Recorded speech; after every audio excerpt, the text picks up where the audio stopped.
Good evening, everyone, and welcome to another edition of the Conservative Corner. I'm Elliot Margolis, and I'm here with my guest today, John Taylor, one of the newest members of the Beverly School Committee. And I do want to say, before we even start, John is here to talk about his feelings, not the school committee's, because he's only one member of the school committee. And we need to know how he feels about things. So I just wanted to get that straight. Welcome, John. Thank you, Elliot. And I did want to repeat for your audience that I am not a spokesman for the school committee. It's very important that we set that out. The only spokesperson for the school committee is the president of the school committee, who is Lorinda Visnick. So it is not me. Okay, and we also want to recognize, since this is Memorial Day week, that we want to recognize our veterans for all they have done for us through the history of the United States, which is 250 years old, starting July 4th. So thank you to the veterans, and we appreciate everything that you've done. Thank you. Thank you very much to our veterans. Okay, now you might be considered a veteran after this, by the way. Thank you. We're sort of like at war. Well, Elliot and I have such a great relationship, and he's a wonderful, wonderful man. And I just want to repeat that for our viewers at home. Even though he and I often sit at opposite sides of the political aisle, we are very friendly. Isn't that correct, Absolutely, Elliot? and I wish more people could do that. I really do. You have the right to be wrong. You're exactly right. And Elliot will make sure you know where I am wrong. Anyhow, let's get to work on the schools. Yes, now, of course. According to the numbers that I have, and you can correct me if I'm wrong, but with the research that I did, suggests that average math and English proficiency in Beverly is roughly at 46%. Now, that bothers me because, again, numbers that I'm seeing, we're spending over $20,000 a year per student. What are we getting for that? I think that's a question that is being asked in the Commonwealth. How does education best benefit our communities? And what I would argue is that, Elliot, that for that $20,000 that you referenced, we're getting a member of our workforce who's civically engaged and is productive, who's going to go to earn a living at a job and increase Beverly's economic development. That's what we're getting. Okay, well, but we're spending, there's no causal link between how much we spend per student and the quality of education. But there are some people that will argue, well, we're spending $20,000, we're spending $30,000 per pupil. Obviously, the education is good. That's not necessarily true, because some schools may be spending $12,000 a year and getting better proficiency scores. So what can we do to increase the proficiency of math and English in our schools? I think, certainly some of the things we've done, and the Beverly School Committee has considered this, is increase supports in our instructional administrators and our teachers. The budget does this. It increases FTEs, which are called full-time equivalents, for those who don't know, in our teaching capacities. Once you get those fundamental math scores in, I think that makes a difference in the quality of education. Now, Elliot talked about an increase in test scores that's not necessarily linked to the quality of education as measured by the Massachusetts Comprehensive System, the MCAS is what we call it. And neither is class size linked to the quality of education. You can go out to Florida, Massachusetts, and there they have a 5.6 to 1 teacher to student ratio. You'd love to go to Florida, Massachusetts. Yeah, I know, but they only have 20 kids in the school and there's 3 teachers, so yeah. Well, yeah, and the western part of our state is experiencing a tremendous pressure on their educational spend, and there's a lot of socioeconomic poverty in a place like Florida and Peru and hill towns of Massachusetts. So we've got to recognize that poverty often links more to educational quality than some simple metric like per pupil spending. That's understood, but I'm just bothered by the 46%. I would think we should be up in the 75, 80%. I'd like us to do that. I think what impresses me, and I think what a better metric is how much of our students, or what percentage of our students, are accessing our public schools.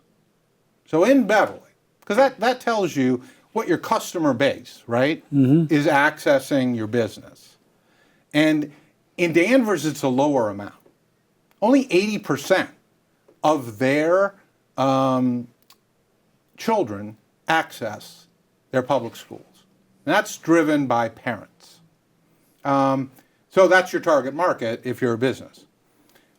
Similarly, however, differently rather, in Beverly, 84% of our children are accessing our Beverly public schools. And so if you're a business, to put it another way, 84% of your target market, your parents, are saying, our public schools are the place we want our children to be at. And that's a fantastic confirmation of the benefits of Beverly Public Schools. Well, let me just say this about that. The cost of private education has skyrocketed. You are correct. And some people would like to go to a private school but can't afford it. But there are more charter schools now, and from the research that I've done, charter schools are ranking better than public schools. Now, and that there's a reason why people are trying to get into the charter schools. And one thing we have to make very clear is that charter schools are public schools. Yeah. And they are funded by the state and the taxpayer. And a lot of people don't think so. But yes, you have to take a test to get in. But one of the differences between a charter school and a public school, from my experience, and I visited charter schools, is that they have a lot better or a lot more discipline in the schools. And let's face it, education is discipline. If a kid's not meeting the qualifications of a charter school, they can get kicked out. But in Beverly, Salem, take your pick, whatever city it is, you don't have to be able to pass a test in English or math to go from grade 1 to 2 or 10 to 11. You're going to automatically get promoted, whether you learned anything or not. And it seems to me that lack of discipline is the downfall of our education system. I think more and more politicians should be outraged, as you are, Elliot, about the failure of our education system to appropriately respond to the challenges in the modern world that face our children. And I'm so glad you brought this up, Elliot. So let's talk for a minute about charter schools. Are they the answer? Because maybe they are. And let's talk about private schools. Maybe they're the answer. Because maybe they are. Okay? Well, I look at Beverly Public Schools. I sent my children to Beverly Public Schools. I was one of the 84% of parents who do. And Beverly Public Schools, it is like my church. It takes anybody. And that's a great thing about Beverly Public Schools, Elliot. It's a great thing about Salem High. It's the great thing about many of our other communities. We will educate every child who comes to our school system. That is not true of your private schools. They get to select whoever they want. That is not true of our charter schools, which the Supreme Judicial Court just decided, in fact, are public schools because they're funded by the taxpayers and they must be subject to open records. The Supreme Judicial Court just decided that. Now, they get to pick and choose. But you know what? Beverly Public Schools is just like my church. They got to take everybody. So Okay, but there's a yes and a maybe to that, okay? One of the things that I believe is hurting our public education, frankly, is the people that come into this country illegally and don't speak English. This country is the only country in the world that I know of that doesn't have an official language. Now, what we could do is what they do in other countries. Israel is a good example. You go into Israel, you immigrate into Israel, and if you don't speak Hebrew, you don't go to school there. You go to something called an ulpan. An ulpan is a school that is designed to teach you conversational Hebrew. Once you pass that course, you go into the public schools there.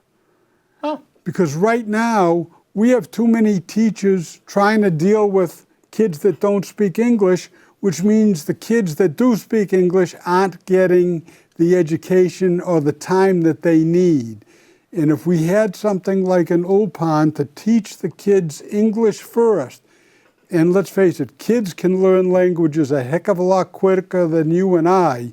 I mean, I have a hard enough time with English, but, you know, so they can learn maybe in 6 months. Yeah. Then they're part of the regular community. Yeah. And that would help increase the quality of our education. Well, You can call that the Margolis bill. okay, all right. We're calling that the Margolis bill. Well, let me tell you what the Taylor bill says. That our kids benefit from those kids who need a little extra help. And that because we are a melting pot, a community, we can learn from each other and our own educational challenges. One of the big things I see in business, for instance, Elliot, is I see the idea of persistence, self-advocacy, falling away for many of our young people and the people that I work with and employ, my business employees. How can we get back to an idea that you too can persist? You can advocate for yourself. And if people see that young people who speak a different language or don't fully understand how to do something are advocating for help, then they too will have that quality. And isn't that a benefit? Instead of segregating them to some other, group or place. I'm going to say no to that. Because I want them to be able to integrate into our school system, but speak the language to make things easier for everybody, including them. But see, Elliot and I can disagree, even though Elliot's wrong. we both have the right to be wrong. Okay, now you have this sheet of paper in front of you, and it's about the budget. My first question... Should we put the budget up? Yeah, So put the budget up. People have seen us long enough. Yeah. Okay, but my first question is, how much more is this budget than last year's? So it's about, I think, about 7.85%, about 6.7 million above the local appropriation. Okay, now, the city of Beverly is allowed to collect 2.5% more in income from taxes You are every correct. year, but you're at over 7%. Here we are. Now, that means one of two things. Either somebody doesn't know how to do a budget, or they figure, well, we can just increase taxes with a tax override, and when you say it's going to be for education, people are going to say, well, maybe we should do it. But where's the responsibility of people who are in power, the mayor, the council, the school committee, to say, look, this is our budget, and we can only go 2.5% higher. This is the way we have to work to figure it out.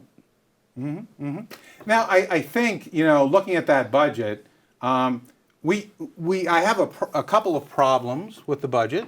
As people will know, I voted no on this budget, and there are a couple of problems. I want to start at the top, Elliot. Be my guest. If I may. Yeah, absolutely. Thank you.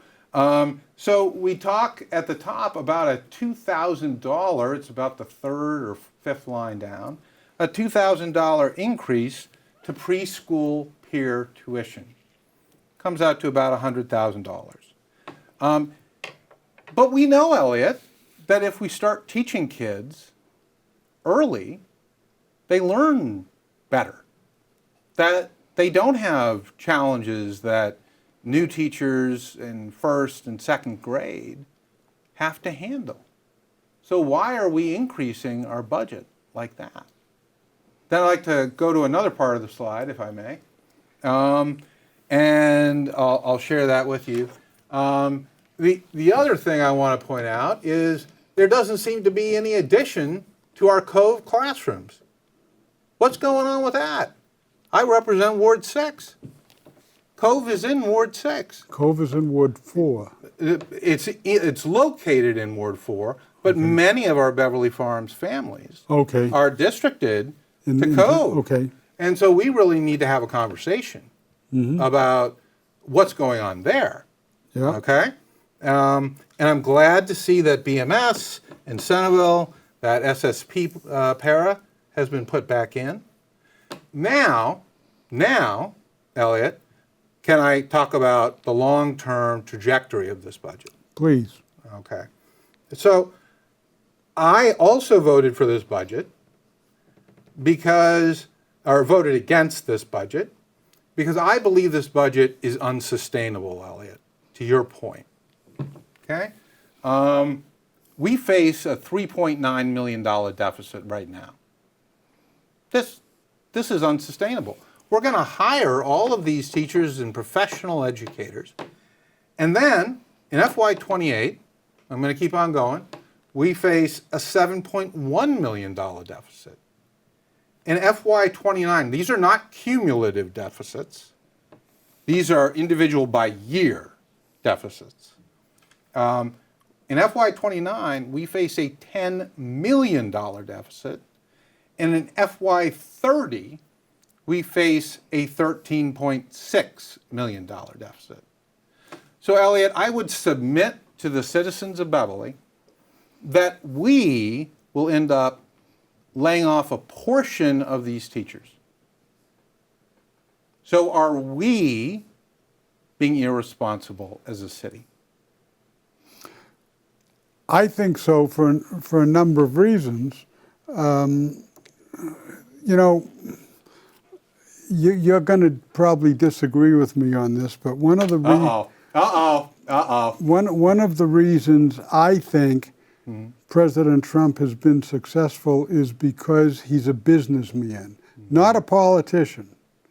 Okay, we don't have a businessman in the mayor's office. We have a politician in the mayor's office. Big difference. He doesn't know how to deal with a budget. He doesn't know how to say we need this, but we don't need this. He wants everything because what he's looking for is votes. Okay, he doesn't have term limits. He's looking for votes to stay in office as long as he can possibly stay. So you say to people, I'm going to give you this, this, this, and this, and they're going to, gee, I like that. Well, the bottom line is you've got to stay within your budget. All of the people who own businesses downtown have to stay within their budget or they go out of business. Sure. But the philosophy of politicians is, what the heck? If we increase the taxes, it's going to cost everybody maybe a cup of coffee a day. Well, nowadays, a cup of coffee is $3. $20 a week times 52 weeks, it's a lot of money. And it's not sustainable to those who are on fixed incomes. We have a budget that's supposed to be increased 2.5% a year. That's got to be the max for everything so that people can live in the homes that they're in. And increasing taxes, or in the case tonight at City Hall. Oh, I love this, Elliot. Thank you. In increasing the trash fee to a ridiculous amount of money because, again, the trash fee was initiated because they couldn't sustain the budget. The water rates are going up because they're not capable of sustaining a budget. We have to work within our means. We're not doing that. Now, can I push back? Go ahead. All right, okay. So the mayor also joined me in voting against this budget. So he may not be a businessman, but he also sees this, perhaps he sees this, as an unsustainable budget, for the city. So I want to give him credit where it is due. And I also want to state, and I stated this in open meeting, and I know Elliot and I might disagree about the topic of affordability, or that word, but I talked about the state system of how we fund education and how the state has not kept pace with their promises to Beverly residents. And the mayor talked about this way back in FY00. They were funding us at about 14 or 22%, and now it's fallen to something like 10%. And I said, our state legislators are not this. I didn't describe them this way. I described the state system for funding education as a bunch of deadbeats. Now, Elliot probably has a much nicer term for this. Elliot, do you have a much nicer term? No, I'll go with deadbeats. I can work with you on this one. So maybe that's the headline from Paul Layton's Substack is deadbeats, but we'll let it be, because the affordability issue ties back to the trash fee, right? It was dealt by the city in 2009, I believe, as just a temporary, we're going to do this until we get out of the difficulties we face financially. And then now it's going to go up to $400 plus. And I asked the mayor, if we pass this budget, which the school committee did, are we locking in the $400 trash fee? What do you think his answer was? Absolutely.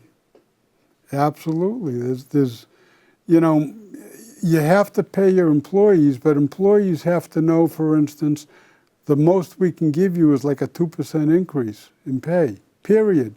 And that includes the cost of all the benefits. Yeah. Because that's what working for a city is like. The taxpayer is funding you. And you have to have some consideration for the taxpayer. Now, there are ways of arguably making more money for the city. Bringing more commercial industry into the city brings a lot more money in, because if think of it this way. If you've got spending $20,000 per student on education, okay, how many homes in the city of Beverly spend $20,000 in taxes? And then if you got 2 or 3 kids, that's 40 or 60,000. So we lose money on single-family homes in the city of Beverly. We make money on commercial property. We don't have rubbish removal on commercial property. We don't do snow plowing on commercial property. I mean, commercial property is a moneymaker for the city. Single-family homes is a money loser for the city. Yeah. So Elliot basically wants me gone from the city, is what he's saying. No, you can stay because you don't have any more kids in education, so we're making money with you.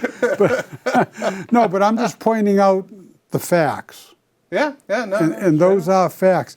We can't be afraid to have commercial property because commercial property is beneficial to the city and to the taxpayer. And I think you're right, and this is probably an unpopular statement to make, but in order to support our city budget as it goes up, we're going to need to build more. And that doesn't sit well with folks who go down Rantoul Street and see a lot of skyscrapers. But that's an unpopular sentiment, isn't it? But that's a reality, and it would be great to have Amazon HQ3 open here in Beverly, and I'd like to know what the city council is doing about that, to bring more commercial tax base into the city. That's what's needed. Now, there were so many people that were opposed to Whole Foods and that whole development in Beverly.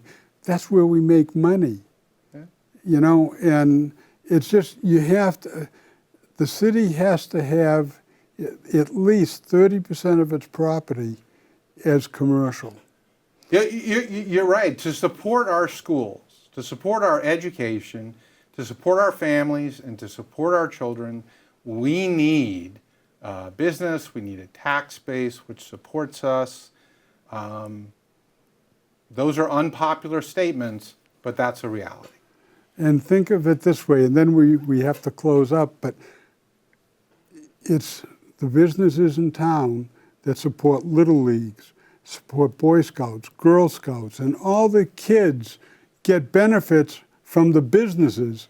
When you buy at Amazon, Amazon doesn't donate to the city, so you know, business is important to the city, and we need to have the proper mix. And that's why I feel we need more business people in government than politicians. And I thank those businesses. So I'll end on that note for you, Elliot. I thank our business community for supporting our schools, supporting our boosters, and supporting our other student organizations. I think they do a great job. They do. And they're so important to the city. They're the base for the city. But John, this was a lot of fun, but we didn't cover everything we wanted to cover. You might have to come back for a third time. Absolutely. But this is a lot of, I enjoy talking with you. We have a little fun, but I think we educate the public, and that's what this whole thing is designed to do. So thanks for coming, John, and you'll hear from me again. Excellent. Thank you.